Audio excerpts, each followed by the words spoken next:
तो क्लास के अंदर जाने से पहले मैं आप सर्टेन पॉइंट्स में बोलूंगा कि जो कि आप सभी का एग्जाम में डायरेक्ट आ सकता है। आप आ जाएगा 1885 चीजों की ध्यान रखिए, 1922 एंड 1934 एंड आगे 1935 और 36। ये पॉइंट सब क्या है? 1885 में बाल गंगाधर तिलक, बाल गंगाधर स्वराज, जो कि अपना जो बाल गंगाधर तिलक जी का क्या था, अपना मैगजीन था, उसमें कॉन्स्टिट्यूशन भारत को संविधान चाहिए करके जिक्र किए थे। उसके बाद 1922 गांधी जी ने अपना पत्रिका यंग इंडिया जिक्र किए थे कि भारत को संविधान, पहले इंसान जो थे 1885 में बाल गंगाधर तिलक थे। क्वेश्चन आ सकते हैं 1934 में एमएन रॉय, ठीक है। ये तीनों था अनऑफिशियली, ठीक है, याद रखिए चीजों को। और बाकी 1935-36 में जो कि आईएनसी इंडियन नेशनल कांग्रेस जिक्र किया था कॉन्स्टिट्यूशन के लिए,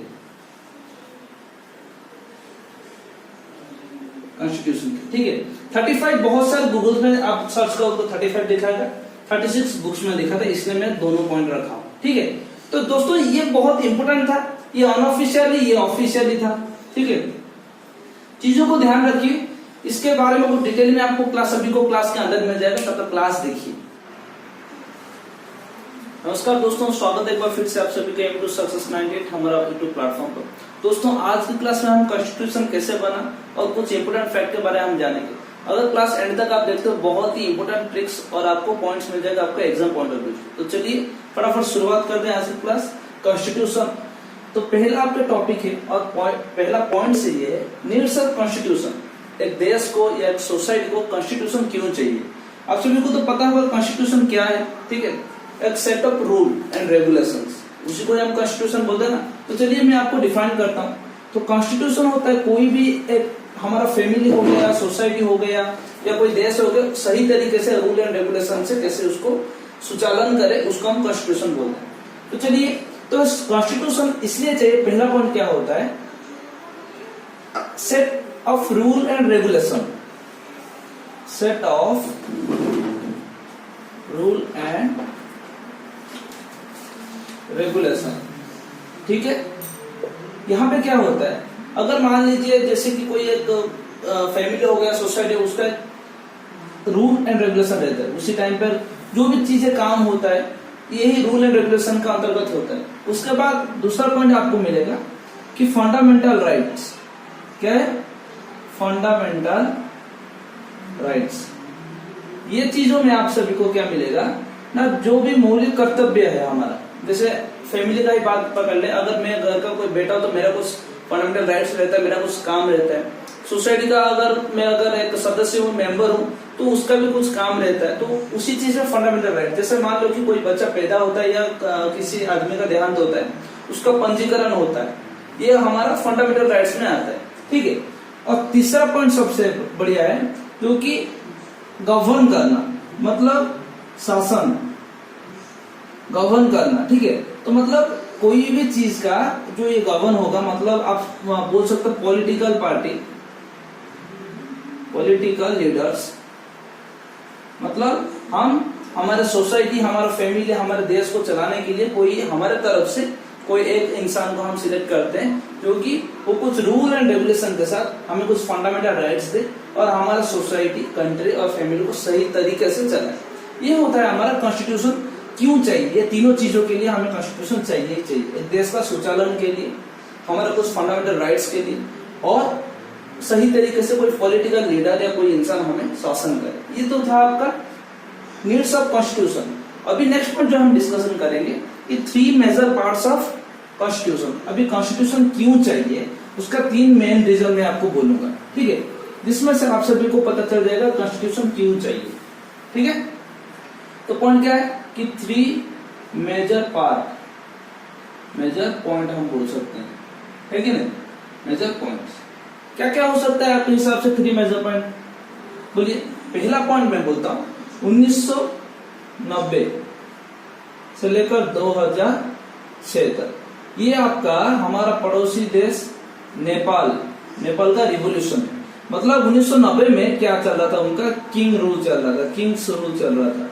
लेकिन 2006 में आपका उनका क्या हो गया डेमोक्रेटिक, मतलब कॉन्स्टिट्यूशन बदल गया। ठीक है, कॉन्स्टिट्यूशन को एडॉप्ट किए। अभी ये जो 1990 से 2006 तक का सफर है, इन्होंने हमारे देश का जो फ्रीडम फाइटर्स है वही काम नेपाल के देशवासियों में भी किए थे। क्यों किए थे? क्योंकि जो किंग्स के टाइम पे जो भी उनका रूल एंड रेगुलेशंस था, उनका देश का और उनके जनता का कोई भी डेवलपमेंट, कोई भी सुधार नहीं हो रहा था। आप सभी को तो पता होगा कि किंग्स रूल में क्या होता है, मैं राजा बना, मेरा बेटा, उसके बाद उसका बेटा, ये सब चीज साइकिल ही चलता है।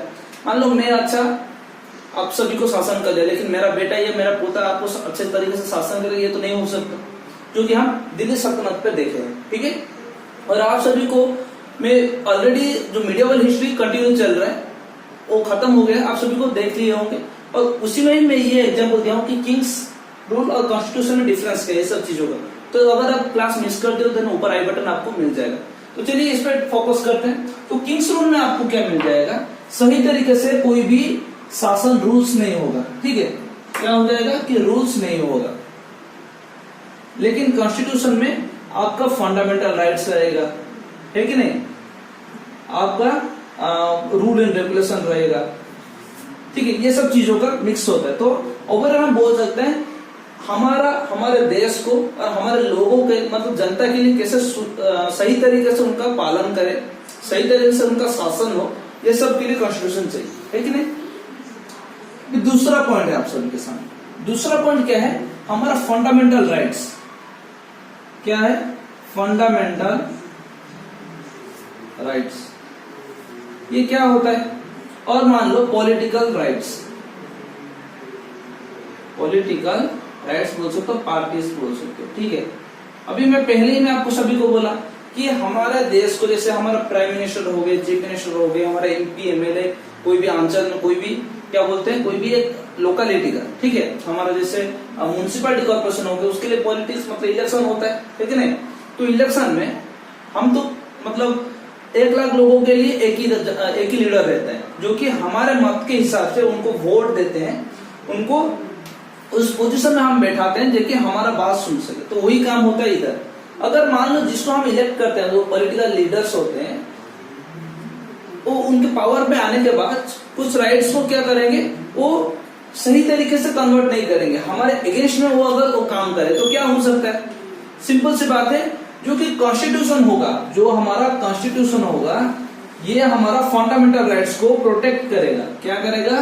प्रोटेक्ट करेगा, जिससे हमें ये जो पॉलिटिकल पार्टीज जो भी मतभेद कर रहे होंगे, जो भी फायदा उठा रहेंगे, उनके लिए हमें स्टैंड लेना पड़ेगा कि कॉन्स्टिट्यूशन हमें प्रोटेक्ट करेगा। अगर हम कॉन्स्टिट्यूशन को प्रोटेक्ट करते हैं, अल्टीमेटली कॉन्स्टिट्यूशन भी हमें प्रोटेक्ट करेगा। ये चीजें होता है। ठीक है, लास्ट एंड इंपोर्टेंट पॉइंट, ये पॉइंट को मैं सोचता हूं कि हर एक देश का हर एक नागरिक ये पॉइंट को मानेगा। क्या है लास्ट पॉइंट आप सभी के लिए? लास्ट पॉइंट ये है, हमें क्या करना है कि to save from our self, to save from our self. इसका मतलब क्या है? ये कुछ थोड़ा डिफरेंट नहीं लग रहा है? ठीक है, तो सेव फ्रॉम आवर सेल्फ, खुद को खुद से बचाना। कैसे? कोई अगर इसका एग्जाम्पल अच्छा से देगा तो मैं बहुत ही मतलब लगेगा कि हाँ लोग पढ़ रहे हैं, बच्चे पढ़ रहे हैं, पढ़ाई कर रहे हैं। ठीक है, तो मैं एग्जाम्पल दूंगा, जरूर दूंगा। तो सेव फ्रॉम आवर सेल्फ मतलब मान लीजिए आप कहीं पे घूमने गए हो अपने फैमिली के साथ, वहां पे आप छोटे बच्चे हो, ठीक है कि नहीं, छोटे बच्चे हो, या मैं भी कहीं घूमने जाता हूँ, तो क्या होता है चीजें, मुझे कोई चीज पसंद आता है, ठीक है, मान लो मुझे कोई चीज पसंद आया, लेकिन घर वाले मना कर रहे हैं उस चीज को लेने के लिए। समझिए बात, मैं क्या कर रहा हूँ, डेली लाइफ से मैं आपके लिए समझा रहा हूँ। मान लीजिए कि घर वाले मना कर रहे हैं, वो चीज नहीं ले सकते, लेकिन मेरे थॉट्स क्या आएगा कि मुझे वो चीज लेना है कैसे भी तरीके से। तो उसी चीज के दौरान मैं क्या करूंगा, उस चीज को मतलब लूट के ले आऊंगा या चुरा के ले आऊंगा, ये सब चीज मैं कर सकता हूँ, है कि नहीं। अगर मैं अवेयर रहूं कि अगर मैं चोरी करने से कौन से फंडामेंटल राइट से, कौन से आर्टिकल से मुझे क्या होगा ना, दिक्कत हो सकता है, मुझे कारागार, मुझे जेल जाना पड़ सकता है, ये सब चीजों के लिए अगर मैं अवेयर रहूंगा तो क्या होगा, ना मैं वो चीज जो चोरी में नहीं करूंगा, लेकिन आजकल हमारे देश में देख रहे हो कि बहुत सारे रेप्स हो रहे हैं, बहुत सारे ऐसे घिनौने काम हो रहे हैं जिसको हम बहुत ही मतलब सुबह उठने से न्यूज ऑन कर दो तो न्यूज पेपर पढ़ोगे तो ये सब चीजें चलता ही रहता है। ठीक है, तो मैं आशा करूंगा हमारे गवर्नमेंट क्या करेगा कि ये जो फंडामेंटल राइट्स है जो भी हमारे आर्टिकल्स में लिखा है रूल एंड रेगुलेशन, उसको स्ट्रिक्टली फॉलो करेंगे, जैसे एक लोगों के अंदर कानून का डर बना रहे। ठीक है, मतलब ये करने से ये मिलेगा, ऐसा नहीं कि हाँ भाई कर लूंगा तो 10 साल 12 साल में जाके आजीवन कारादंड रह जाऊंगा फिर मर जाऊंगा, वो सब चीजें ऐसे मतलब माइंडसेट चेंज नहीं होगा। ठीक है, तो ये तो कोई डिबेट नहीं है, बस छोटा सा पॉइंट है, मैं आप सभी को बस हिंट दे रहा हूँ कि खुद के दिमाग से खुद को बचाना। हमारे दिमाग में भी बहुत सारे शैतानियत, बहुत सारे गंदे थॉट्स, ऐसे बोल सकते बहुत सारे बुरे काम भी चलते रहते हैं, लेकिन हम सब उसको कमिट नहीं करते। लेकिन हमें, क्योंकि हम पढ़े लिखे इंसान है, हमें पता है अगर ये काम से मैं पकड़ा गया फिर मुझ पे ये दफा लगेगी, है कि नहीं। तो बात सिंपल है, सेव फ्रॉम आवर सेल्फ, ये तीनों इंपोर्टेंट पॉइंट्स है।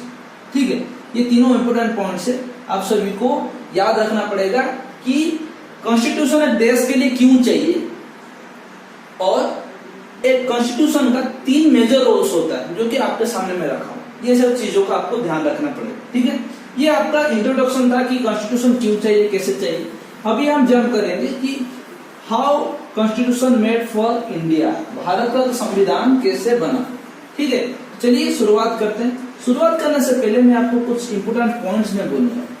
ठीक है, इंपोर्टेंट पॉइंट्स बोलूंगा जिससे आप सभी का बहुत ही मतलब लाजवाब कॉन्सेप्ट क्लियर हो जाएगा। ठीक है, तो चलिए, और एक बात बोल दूं, ये जो कि वीडियो हमारा शूट कर रहे हैं, जो भी आपका रेगुलर बेसिस में वीडियो दिया जा रहा है, आप सभी का हमारा जो टेलीग्राम लिंक है नीचे डिस्क्रिप्शन बॉक्स में जल्दी से जाकर ज्वाइन हो जाए, क्योंकि रात 8 बजे, ठीक है, ठीक रात 8 बजे हमारा जो भी ये वीडियो आपको पब्लिश हो जाएगा, उसके बाद शाम को 8 बजे आप सभी का क्विज हो जाएगा।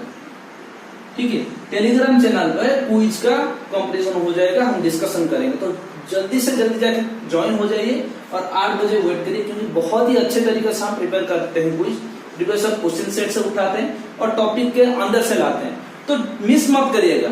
ठीक है, जल्दी से जल्दी जाके 8 बजे ज्वाइन हो जाइए।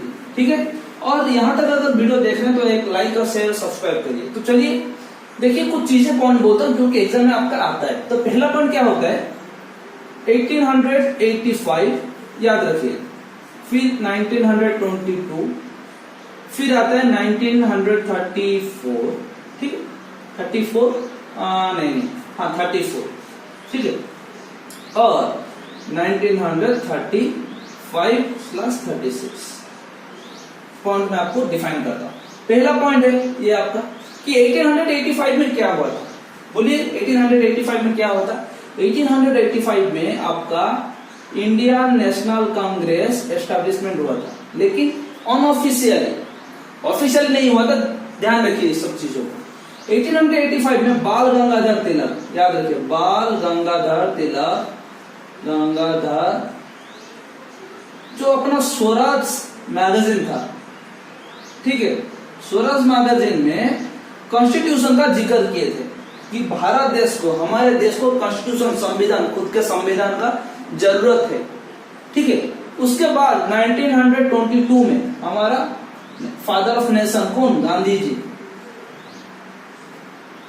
गांधी जी ने अपना पत्रिका जो कि यंग इंडिया है, यंग इंडिया, यहां से आपको क्वेश्चन मिल सकता है कि 1922 में कौन, गांधी जी या यंग इंडिया में कौन अपना कॉन्स्टिट्यूशन का, भारत का संविधान का जिक्र किया था। आप सभी को पता होना चाहिए, गांधी जी। बहुत बार क्वेश्चन आ चुका है, मोस्ट इंपोर्टेंट क्वेश्चन से, ये मोस्ट इंपोर्टेंट क्वेश्चन। ठीक है, उसके बाद 1934 जो कि आप सभी का एम.एन. रॉय कॉन्स्टिट्यूशन के लिए क्या किए थे, इसने मतलब एम.एन. रॉय जी ने जिक्र किए थे। ठीक है, यहाँ पे आगे, लेकिन 1935-36 क्यों लिखा हूं, क्योंकि बहुत सारे बुक्स में 36 दिया गया है, बहुत सारे बुक्स में 35 दिया गया है। अगर आप गूगल करोगे देन आपको 35 मिल जाएगा। इसमें क्या हुआ था, इंडियन नेशनल कांग्रेस जो कि एस्टेब्लिशमेंट हुआ था 1885 में, इंडियन नेशनल कांग्रेस ऑफिशियली, ठीक है, ऑफिशियली कॉन्स्टिट्यूशन को मांग किए थे। दोस्तों बहुत ही अच्छे तरीके से और निचोड़ आपके सामने हम रख रहे हैं कि कैसे कॉन्स्टिट्यूशन हुआ था, कौन से डेट से लेकर कौन से डेट तक हुआ था, किसने कहां पे कौन से पेपर पर। देखिए यहाँ पे बाल गंगाधर तिलक ने अपने स्वराज मैगजीन पर, गांधी जी ने यंग इंडिया पर, एम एन रॉय ने 1934 और 1935-36 में इंडियन नेशनल कांग्रेस। ये जो तीनों पार्ट था, ये वाला 1 2 3 ये थे अनऑफिशियली। क्या था? अनऑफिशियली। चीजों का स्क्रीनशॉट ले लीजिए। ये वाला था ऑफिशियली, ठीक है, क्योंकि इंडियन नेशनल कांग्रेस तब तक एस्टेब्लिशमेंट हो गया था। भारत के ईच एंड एवरी नागरिक पर्सन को पता था इंडियन नेशनल कांग्रेस कोई एक कम्युनिटी और पॉलिटिकल पार्टी है या फ्रीडम फाइटर पार्टी है जो कॉन्स्टिट्यूशन को ऑफिशियली इनॉग्रेट करना चाहते हैं और उसको बनाना चाहते हैं भारत संविधान के लिए, ठीक है। तो ये था क्या? ऑफिशियली। आशा करूंगा ये सब चीजें बहुत ही अच्छे तरीके से आपको सभी को समझ आ रहा होगा, ठीक है। तो ये सब चीजें था, आशा करूंगा ये समझ आ रहा है, ठीक है। उसके बाद ये हो गया आप सभी का कुछ डिटेल में कि 1885, 1922, 1934, 1935 एंड 36 में आप सभी का ये सब चीजें हुआ था। ये डायरेक्ट क्वेश्चन पूछ रहे हैं दोस्तों, तो चीजों को ध्यान रखिए और क्लास का जो भी मैं नोट्स बना रहा हूँ आप सभी शॉर्ट नोट्स के हिसाब से रख लीजिए, नहीं तो स्क्रीनशॉट ले लीजिए, ठीक है। तो चलिए आगे बढ़ेंगे। आज जो टॉपिक है तो ये कॉन्स्टिट्यूशन जो हम सभी भी देख रहे हैं, है कि नहीं? कॉन्स्टिट्यूशन जो देख रहे हैं, अमेंडमेंट देख रहे हैं, सब चीजें देख रहे हैं, तो ये चीजें होता क्या है और कैसे बना, सब चीजों के बारे में हमें थोड़ा ध्यान रखना पड़ेगा। अभी हम कहां तक पहुंचे थे? 1900 कब 36 तक पहुंचे थे, है कि नहीं? तो यहाँ पे आता है 1946 में 6 में आ जाता है, ठीक है आप सभी का। तो May 16, माफ करिएगा, May 16, 1946 में चीजों क्या था? 1946 में कैबिनेट मिशन क्या था आप सभी का? कैबिनेट मिशन जारी हुआ था, जिसका नतीजा अभी का कॉन्स्टिट्यूशन। अभी हम जो कॉन्स्टिट्यूशन पढ़ रहे हैं ना, कॉन्स्टिट्यूशन का बनाने का, कॉन्स्टिट्यूएंट असेंबली बनाने का जो जिक्र हुआ था, दिमाग में आया था, कब आया था? कैबिनेट मिशन जो 1946 में 16 पे हुआ था, है कि नहीं? तो चलिए आगे बढ़ेंगे। ये जो कॉन्स्टिट्यूशन असेंबली बना रहे थे, कुछ मेंबर्स चाहिए, है कि नहीं? कुछ मेंबर्स चाहिए, कुछ लीडर्स चाहिए जो उस सब चीजों को गवर्न कर सके। चलिए उस पर थोड़ा नजर डालते हैं। तो क्या हुआ था जब ये कैबिनेट मिशन बना था, तो आप सभी का टोटल क्या था? 389 मेंबर्स थे। 389 मेंबर्स थे। उनमें से 292 मेंबर्स क्या थे कि आप सभी का जो होता है ना, elected province legislative, elected provinces legislative के मेंबर्स, ठीक है। उनके बाद 93 प्रिंसली स्टेट। प्रिंसली स्टेट क्या होता था उस टाइम पे? जो अंग्रेज, जो ब्रिटिश हमें शासन कर रहे थे, जैसे मान लो आपका जम्मू एंड कश्मीर हो गया, हैदराबाद हो गया, ये तो प्रिंसली स्टेट थे। इनको मतलब अपना फ्रीडम था, लेकिन कोई भी डिसीजन लेने से पहले ब्रिटिश को पूछना पड़ेगा, ठीक है। तो ये था आपका प्रिंसली स्टेट का जो भी चीज है। उसके बाद मोस्ट इंपोर्टेंट चीजें जो 4 आते हैं, ठीक है। 4 में क्या आता था ना आप सभी का? Chief commissionerate provision. ये इलेक्टेड प्रोविनेंस था, ये था चीफ इलेक्टेड, है कि नहीं? चीफ इलेक्टेड कमिश्नर, आप सीधा पूछ सकते चीफ कमिश्नर प्रोविनेंस।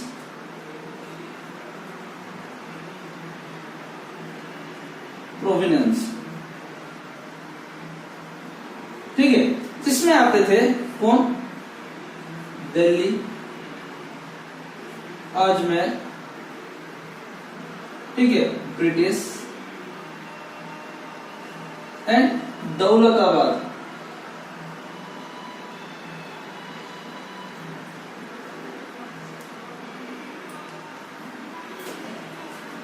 ठीक है। तो यहां पे आते हैं क्या? Daulatabad, British and Ajmer and Delhi, ये सब चीजों का मिक्स होता है। और ये जो 4% है, हो गया आपका 389%।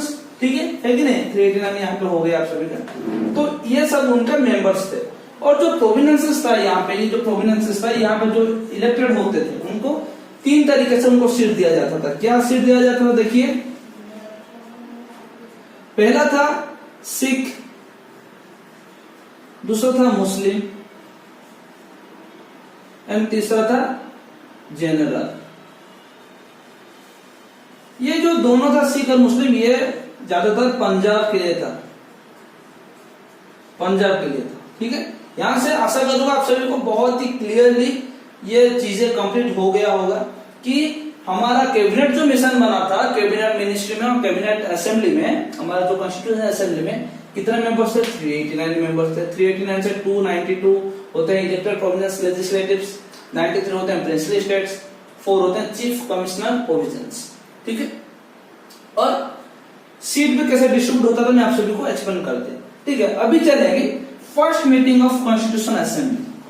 ठीक है, यहां से असेंबली हो गया कि नहीं, पहले हम क्या किए, मतलब एक्ट लाए, कैबिनेट मिशन एक्ट लाए, उसके बाद 389 मेंबर्स हो गए। अभी फर्स्ट मीटिंग ऑफ असेंबली होगा कि नहीं, तो चलिए, तो यहाँ पे आप सभी का क्वेश्चन है, जो फर्स्ट मीटिंग ऑफ कैबिनेट था, है कि नहीं, फर्स्ट मीटिंग ऑफ कैबिनेट था, उसमें प्रेसिडेंट और वाइस प्रेसिडेंट कौन थे?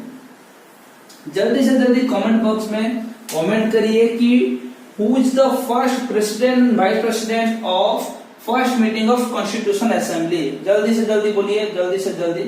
ठीक है, ये कब हुआ था ना, दिसंबर 9 1946 में। ठीक है, इसमें जो पहला कॉन्स्टिट्यूशन असेंबली बना था उसमें इंटरिम प्रेसिडेंट थे, प्रेसिडेंट भी थे और वाइस प्रेसिडेंट थे। ठीक है, उसमें जो कि डॉक्टर सच्चिदानंद थे, डॉक्टर सच्चिदानंद इंटरिम प्रेसिडेंट थे, डॉक्टर राजेंद्र प्रसाद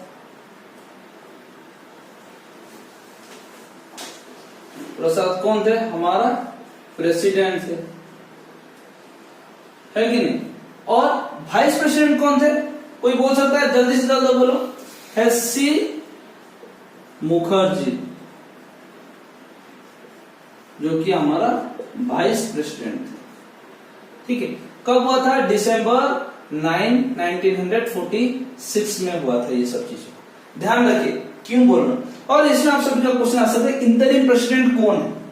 ठीक है, इंटरिम प्रेसिडेंट किसको कहते हैं, क्यों कहते हैं, ये सब चीजों को ध्यान रखना पड़ेगा आप सभी का। ठीक है, उसके बाद आता है 11 दिसंबर 1946, जो कि हमारा क्या होता है कि असेंबली को असिस्ट करने के लिए, असेंबली को आपका एडवाइजर असिस्ट करने के लिए किसी को इलेक्टेड किया गया था, जो कि थे B.N. रॉय। कब, 11 दिसंबर 1946 में। चीजों को ध्यान रखिए, ये डेट्स इंपोर्टेंट है, 9 दिसंबर 11 दिसंबर। ठीक है, इंटरिम प्रेसिडेंट ये होते हैं जो कि प्रेसिडेंट के, अगर प्रेसिडेंट नहीं होता है तो उनके प्लेस पर ये जाके अपना कार्य संभाल सकते हैं, प्रेसिडेंट का कार्य। ठीक है, और इसके बाद होते हैं B.N. रॉय। B.N. रॉय जो थे कि 11 दिसंबर 1946 में एडवाइजर, किसका एडवाइजर थे, असेंबली का, असेंबली का एडवाइजर। ठीक है, यहां से आप सभी को पता चल गया होगा कि बहुत ही अच्छे तरीके से चीजें कन्वर्ट हो रहे हैं। कैसे, पहले हम कमिटी लाए, कैबिनेट मिशन, उसके बाद 389 पीपल का मेंबर बनाया गया, उसके बाद पहला कमिटी जो हुआ उसमें इंटरिम प्रेसिडेंट, प्रेसिडेंट और वाइस प्रेसिडेंट थे। 11 दिसंबर में जो कि आपका एडवाइजर ऑफ असेंबली लाए। ठीक है, जो इन लोग, ये दो प्रेसिडेंट, ये तीनों लोगों को एडवाइस देंगे। ठीक है, उनका एक ग्रुप ऑफ मेंबर्स रहता है। और इसके बाद हम अगले क्लासेस में हम सब देखते जाएंगे कि मेजर कमिटीज, ऐसा नहीं तो कॉन्स्टिट्यूशन कैसे बन गया कमिटी के बिना, ये चीजें हम देखेंगे। तो अभी नेक्स्ट चलते हैं, जो कि क्या होता है कि first parliament of free India, ये तो हम सब देख लिए। ठीक है, अभी देखेंगे जो चीजें आगे बढ़ता रहता है, ये जो प्रेसिडेंट और वाइस प्रेसिडेंट रहते हैं, उनके बाद क्या होता है, जो कि इंडिपेंडेंस एक्ट, इंडिपेंडेंस एक्ट जो आया उसमें क्या क्या चेंजेस हुए। ठीक है, चलिए देखते हैं। इंडिपेंडेंस एक्ट में अप्रैल 28, 1947 डेट याद रखिए, अप्रैल 28, 1947 में क्या हुआ था और जून 3, 1947 में क्या हुआ था। ठीक है,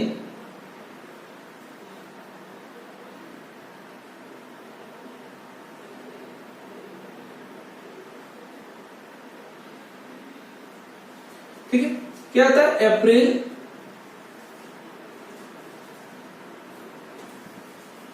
आप सभी का आता है अप्रैल 28, 1947 है कि नहीं। अप्रैल 28 हमारा 1947 में क्या हुआ जो कि हमारा प्रिंसली स्टेट्स थे। आप सभी को पता होगा मुस्लिम लीग थे और इंडियन जो कि हमारा आईएनसी था। तो अब जब माउंटबेटन का डिवाइड रूल आ गया, मतलब देश को विभाजन का, देश को सेपरेट करने का रूल आ गया जो कि एक्ट है, उसमें जो कि मुस्लिम लीग के लोग थे वो क्या किए, पाकिस्तान चले गए, डिमांड कर रहे थे कि पाकिस्तान को एक सेपरेट देश में कन्वर्ट करने के लिए। ठीक है, तो उसमें चले गए।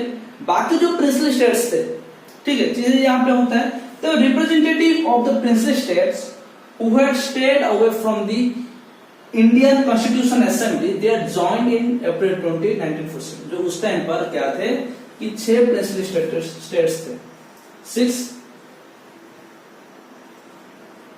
प्रिंसली स्टेट्स थे, उन्होंने आके ज्वाइन कर दिया। उसके बाद आता है जून 6, ठीक है, उसके बाद आता है जून 3, 1947, ठीक है। और 1947 में क्या किया, जो प्रिंसली स्टेट्स थे अपना सीट को ज्वाइन किए और भारत को डिवाइड कर दिया। क्या हुआ था, ये सब चीजें में क्या होता है कि जो भी मुस्लिम लीग के लोग थे जो कि भारत के सपक्ष में थे, भारत के सपोर्ट में थे, उन्होंने क्या किया कि इंडिया को ज्वाइन किया। ठीक है, इंडियन असेंबली को ज्वाइन किए और अपना सीट जो भी होता था, जो मेजोरिटी होता था, और सब चीजों को कैप्चर कर लिया। ठीक है, ये होता है चीजें। उसके बाद मेन चीजें जो होता था, क्या होता था, जो वहां पे जो क्या इंडिपेंडेंस एक्ट आया था, ठीक है, इंडिपेंडेंस एक्ट आया था। इंडिपेंडेंस एक्ट में क्या हुआ था, 2 पार्ट बन गया था। इंडिया ये चाह रहा था कि जो भी इंडियन कॉन्स्टिट्यूशन है उसमें ब्रिटिश का कोई भी हस्तक्षेप ना रहे, हैंड ओवर वो पूरा टेक ओवर कर ले ब्रिटिश के हाथ से खुद के हाथ में। ठीक है, ये सब चीजों का धोल रहा है। तो उन्होंने चाहा कि अगर अभी भारत ने का संविधान बन रहा है तो ब्रिटिश का कोई भी इन्वॉल्वमेंट वहां पे नहीं रहेगा। बाकी क्या होगा कि ना 2 हम पार्टी बनाएंगे। क्या क्या हो गया आपका, कॉन्स्टिट्यूशन बॉडी, कॉन्स्टिट्यूएंट बॉडी और लेजिस्लेटिव बॉडी।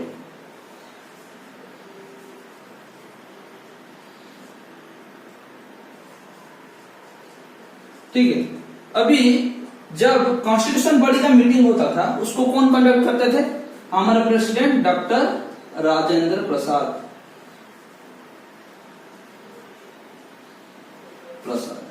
और जब लेजिस्लेटिव बॉडी का होता था तब जीवी मावेरकर होते थे। ठीक है, ये सब चीजों का हम ध्यान रखना पड़ेगा, तभी जाके ये सब बन सकता है।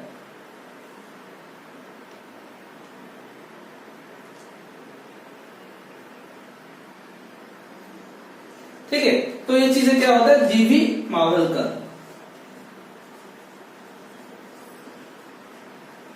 ठीक है, ये 2 पॉइंट बहुत इंपोर्टेंट है। कॉन्स्टिट्यूशन बॉडी को कौन एड्रेस करता था और लेजिस्लेटिव बॉडी को कौन एड्रेस करता था, ये हो गया 2 पॉइंट। पहला क्या, ब्रिटिश को ब्रिटिश के हाथ से पूरा कॉन्स्टिट्यूशन को इंडिया के हाथ में लाना।